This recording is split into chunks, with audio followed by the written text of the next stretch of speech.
endorsement walimwombea Rais Wallace Karia. Na watu watajiuliza, kwa nini Karia? Hilo ni swali wa Tanzania wengi watajiuliza.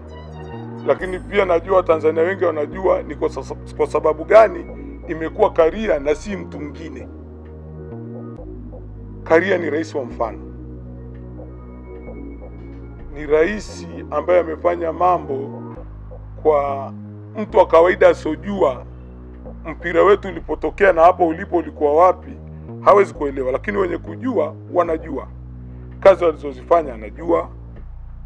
Kuweka mahusiano kwenye mikoa, kwenye vilabu, kwenye nchi na nchi, kwenye bara la Afrika, kwa dunia, watu wote mnajua.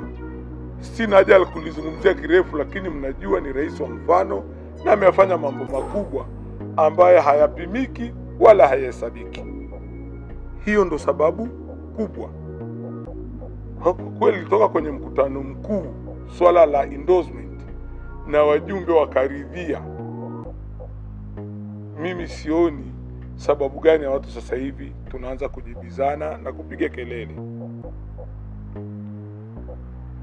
Kuaminisha watu uwezo wa Karia ni jambo la msingi, na ana uwezo kweli.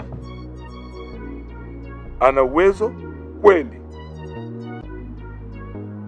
Kwa hiyo baada ya sisi kuridhika kama mkoa, tuliridhia na lile takwa lilikuwa la mkutano mkuu, na sisi kama KRFA nikalipeleka kwenye mkutano mkuu, nikaona itoshi tukaja kwenye kamati ya utendaji.